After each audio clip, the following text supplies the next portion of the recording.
Women have been steadily rising through the ranks of the military, earning top leadership roles and achieving a lot of success.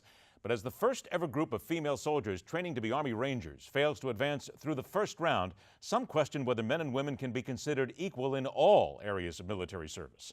Our next guest served 4 decades in the Army, going from her first command of 100 soldiers to leading a $60 billion enterprise of more than 69,000 employees, including the Army's global supply chain in Iraq and Afghanistan. She's also the author of the new book, A Higher Standard: Leadership Strategies from America's First Female 4-Star General.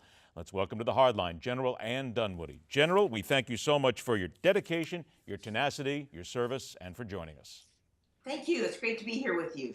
When we talk about women and the rise in the military, General, what is the one thing that really needs to get through, that the general public needs to understand about how difficult it is and how tough it is to make this climb? You know, my book is more about leadership than gender. And I say this to all men and women and anyone in any profession. You know, if you get dissuaded from something you really believe in, something you think you can do, something you're very passionate about, they win. If people derail you from something you want to do, they win. So my message is, if you really believe it, if you really want to do something, then you drive on, because you can do it. Then how do you instill that leadership in people, though? Because we are told every single day that we talk here, when we talk about the American political system these days especially, we keep hearing that there's a lack of leadership. So then, knowing full well that that's what the military needs to train, how do you get that type of training not only through to people trying to rise in the military, but trying to rise in politics as well, in business? It's where we desperately need leadership. I think it all starts, for me, it did, at least in my family. You know, mom and dad, values-based family. Dad was a war hero himself, who I respected, admired, and looked up to. My mother, a devout Catholic, raised 6 kids on her own while Dad was out fighting 3 wars, World War II, Korean War, and Vietnam. And so, coming from a values-based family with kids, what I realized is when I joined the military which was something I never anticipated doing, that I was really joining a values-based organization. One where you take an oath, one where you are subject to the Uniform Code of Military Justice, which governs your behavior both in uniform and out of uniform, and one which is full of standards: how you wear your hair, how you wear your uniform, how you dress, how many push-ups you can do, how fast can you run. So an organization that's values-based, standards-based. And what I found coming in through the military is I expected as a woman to have to exceed those standards, to prove myself, to get credibility.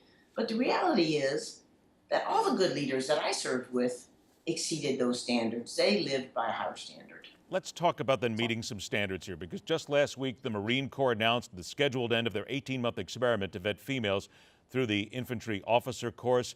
0 of 29 women made it past the 3-month course. And there are those people saying, General, that simply put, physically speaking, there are things that men can do, things women cannot do. So there needs to be a reevaluation of those standards for women in the military. Do you agree or disagree with that? I do not agree with a reevaluation for women. Here's what I can't speak for the Marine Corps. I'm spent Sure. my almost 4 decades in the Army. But what I can speak to is the standard.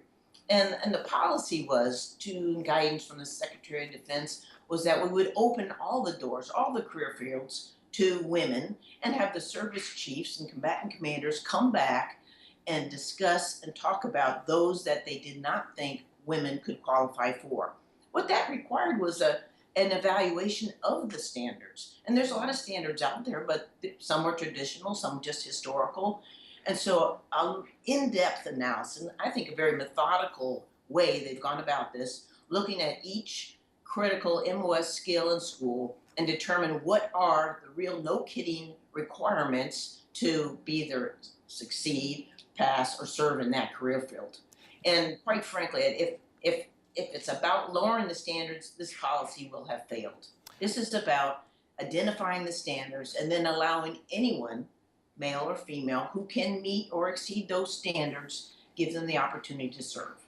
I have about 45 seconds left. Is it possible that your achievement is even greater than that of the first female president, simply because of the all-boys club perception of the military, and there seems to be a more openness in politics? I wouldn't say that. And I said in my open remarks, you know, my book was more about leadership than about gender. And I think good leaders in any profession can will rise to the top. The good leaders will rise to the top. I'm glad to hear you say that, General, because quite frankly, with, again, all the talk we get about leadership, it is the one thing that seems to be missing in this country at so many different levels, certainly from business and from the military into the politics. I hope people have a chance to listen and really understand what you're saying. I think it's a very important message. The book, once again, is A Higher Standard: Leadership Strategies from America's First Female Four-Star General. Leadership is the key. A woman who has done it and who has succeeded in her craft as well. Thank you so much again for your service and your time, General Ann Dunwoody. I hope we get a chance to speak again. Thank you, Ed. All right, it's my pleasure. Remember, again, it still comes down to that L word. Can we just get that leadership in this country? Let us lead the way. This is the fastest 60 minutes in news. This is The Hard Line.